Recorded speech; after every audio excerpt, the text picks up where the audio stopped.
Sidang lanjutan perkara pidana nomor 100 dari khusus perkebunan 2018 atas nama terdakwa Kuat Temeng nomor 101 dari khusus perkebunan 2018 sama terdakwa Tan Keong dan nomor 105 dari khusus perkebunan 2018 atau terdakwa dari Suharga Singam dibuka dan dikatakan sebagai umum.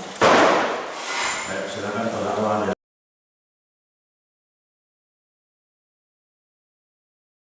Apakah koperasi boleh melakukan kemitraan dengan pihak lain? Melalui majelis hakim yang saya muliakan, saudara penasihat hukum yang saya hormati, koperasi sebagai badan hukum boleh melakukan kemitraan dengan pihak lain. Dasarnya pasal 22 ayat 2 Undang-Undang Nomor 18 Tahun 2004 tentang perkebunan yang menyatakan pola kemitraan dapat berupa kerjasama penyediaan sarana produksi, kerjasama produksi, pengolahan dan pemasaran dan sebagainya, dan jasa pendukung lainnya.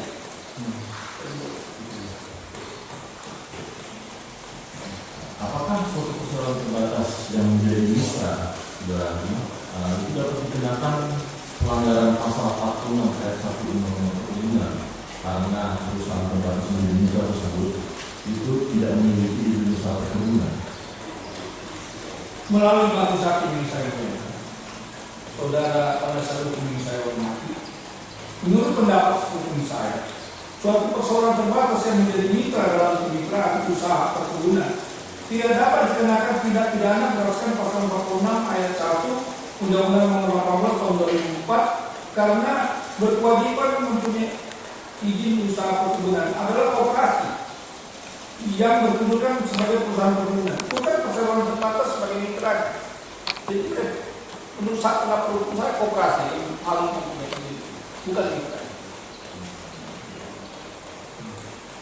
Apakah suatu perjanjian kemitraan yang dibuat antara suatu koperasi dan perusahaan perkebunan yang dibuat belakangan, tapi sementara pekerjaan yang telah dilakukan, pekerjaan yang kemitraan sudah dilakukan, dan kemitraan baru belakangan, apakah hal itu boleh dilakukan? Melalui majelis hakim yang saya muliakan, saudara penasihat hukum yang saya hormati, suatu perjanjian tertulis dapat dibuat belakangan. Ini dalam pengalaman saya. Menyusul pekerjaan yang sudah dilakukan, menyusul pekerjaan yang dilakukan. Perjanjian tertulisnya belakangan, karena suatu perjanjian yang dapat dilakukan, suatu perjanjian dapat dilakukan secara lisan. Banyak perjanjian dalam bidang ekonomi dilakukan secara lisan dulu, pertama kali antara para pelaku usaha. Tetapi kemudian karena belum tertulis. Nah, tertulisnya dibuat belakangan karena apa? Suatu perjanjian tertulis harus mempunyai kepastian mengenai objek perjanjian. Dalam hal ini batas-batas dari lahan perkebunan, mana perjanjian itu ditujukan? Batas-batas lahan perkebunan. Nah, dalam perkebunan rakyat yang biasanya berdasarkan hak tanah wilayah masyarakat, batas-batas tersebut tidak jelas, tidak selalu jelas. Dapat pula disebabkan karena anggota koperasi belum terpilih ikut serta dalam koperasi tersebut. Sementara anggota koperasi tersebut lah yang akan menikmati bagi hasil dari perjanjian kemitraan. Jadi koperasi itu mengadakan perjanjian tanda usul dengan mitra ini. Nah, perjanjian ini menurut hukum boleh, tapi tertulisnya harus jelas apa yang diperjanjikan. Nah, ini memakan waktu. Dalam praktek ini bisa terjadi. Belakangan dilanjutkan. Tapi izin tetap satu dari koperasi yang pertama. Iya. Walaupun MOU di koperasi yang kedua atau yang ketiga, anggota koperasi yang pengurusnya. Majelis hakim yang saya muliakan.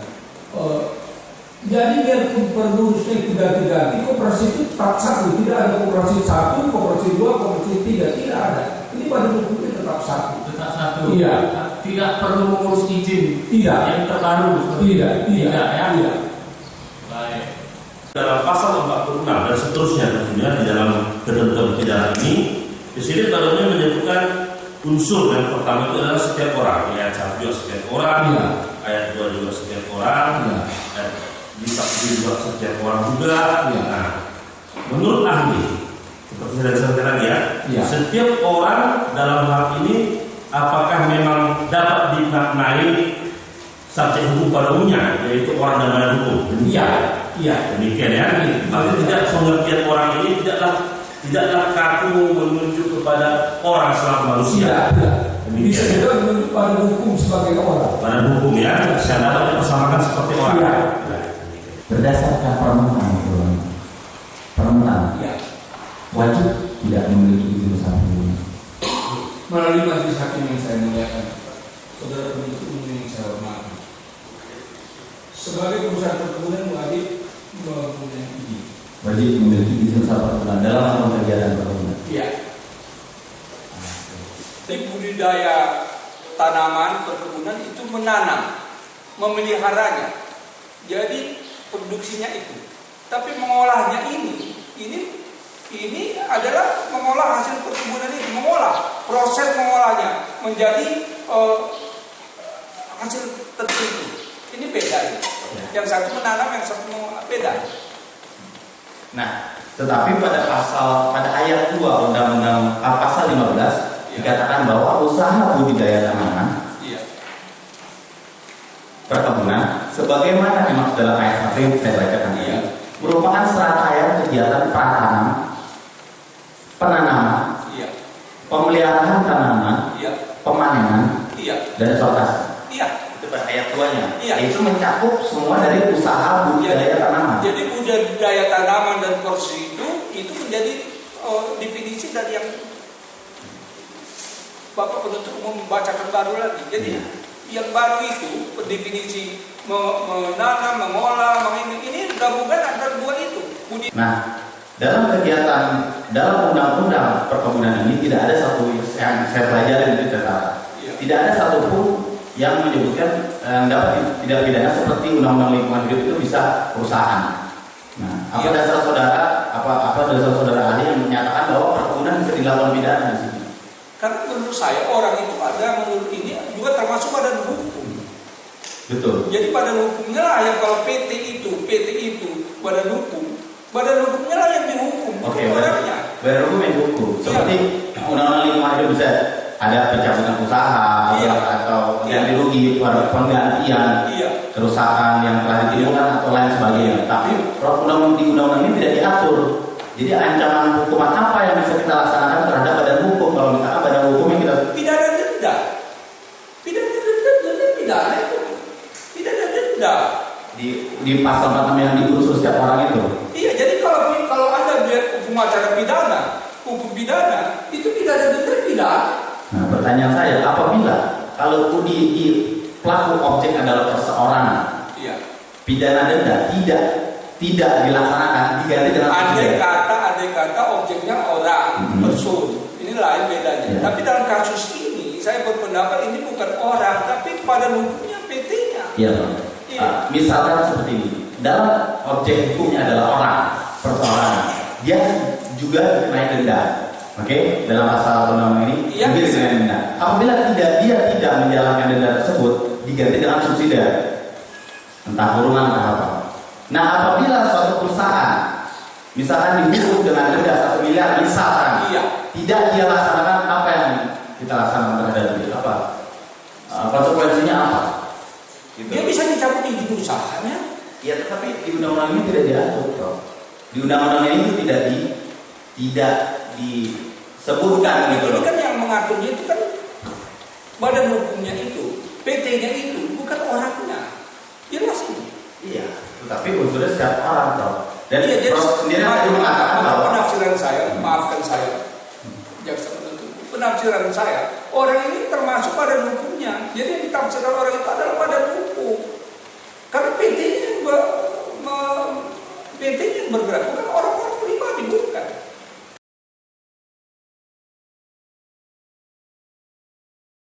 Jadi saudara saksi bilang bahwa saudara saksi di awal-awal itu dapat tanah juga ya di situ ya, dapat tanah atau Bukan dapat begini.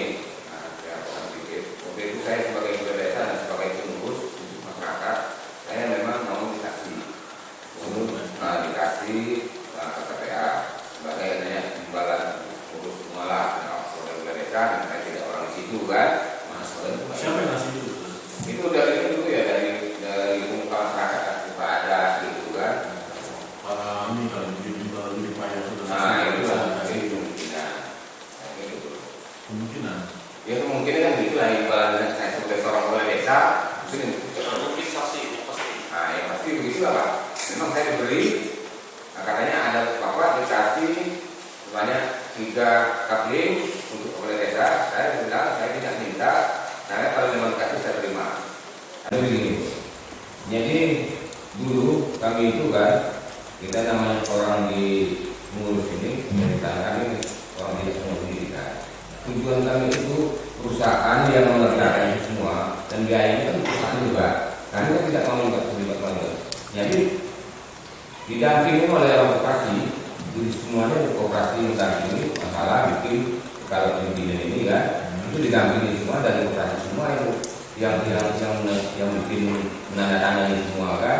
Cuma PTAD membawa atau nanti PTAD yang berangkat. Soalnya di desa itu tidak punya transportasi waktu itu kan, tahun itu nggak usah mobil dan keretanya yang tidak mobil cari lagi di belakang itu kan. Nah jadi itulah tujuannya kemarin itu kan supaya masalah keputusan ini KPPA ini sudah lancar kan, tujuannya begitu awalnya. Ini 2003 proses pernah menjabat sebagai kepala desa. Ya. Proses tahu perkembangan selanjutnya. Itu yang tidak tahu saya. Kembangnya apakah waktu itu kepala desa baru itu terhenti dalam jalan, tapi yang tidak jelas. Berdasarkan informasi itu memang KPPA jalan. Ya, kenyataannya sekarang ada itu. Ada yang sedang informasi tahu itu. Kalau ada informasi mengenai jual beli tanah di masyarakat Kota Milo ini, Kalau jual beli itu ya sekedar informasi dari orang-orang yang tahu pasti saja tahu. Ya. Nah, maksudnya yang memangsap surat-surat ini Sama kan? sama. Ini kami kan tidak tahu juga kan? Nah, sama, tidak paham. Nah, pertanyaan saya yang dari Mini Mama kepada koperasi karena ini tidak ada hubungannya. Ini penyerahan dari Mini Mama Ya. ke koperasi. Ya. Tetapi di sini ada pula PTAD tulisannya. Ini kan seharusnya surat ini dari Mini Mama ditujukan kepada koperasi. Ya. Dari Bapak Amir, Bapak Ampu, Bapak Abdul Hakim Ya. ditujukan kepada ketua koperasi Ya. Arifin, Masudin, Syafruddin. Ya. Kan itu kan dari 12 kaki itu karena itu penyerahan. Ya. Tapi kok bisa ada Bapak anak PTAD pula yang di sini? Di situ yang kemampuan boy, administrasi kami kan begitu, cuma segitu ya waktu. Jadi kan Bapak tadi menjelaskan dari Mini Mama diserahkan kepada koperasi. Betul Pak. Dari koperasi diserahkan kepada PTAD untuk dikelola. Nah ini nanti memang cara kami kemarin itu memang satu surat dari apa namanya dari nenek mama ke koperasi. Dan di situ dibunyikan juga. Betul. Ini kan surat ini ada surat penyerahan tanah wilayah Nah itu dibunyikan juga. di Desa Batu Kecil dari Mama Adat kepada koperasi petani sejahtera untuk pembangunan kolam kebun kapus pola KPA kan gitu. Ya. Jadi selanjutnya kan di situ diserahkan ke perusahaan. Jadi surat ini kan surat penyerahan dari Mini Mama kepada koperasi. Ya. Apakah surat ini juga dikoordinasikan dengan pihak PTAD atau Pak Nasution bersama-sama? Kami kurang lebih tidak surat ini setelah itu kami serahkan ke perusahaan gitu. Selasa tanggal 1 bulan Juli tahun 2014. Demikian ya. Terdakwa Boteme dan terdakwa Keong kembali dilakukan penggeledahan dan mendesakan kepada terdakwa penuntut umum. Terdakwa Boteme dan Keong dan sekolah pada persidangan berikutnya. Setelah itu selesai dari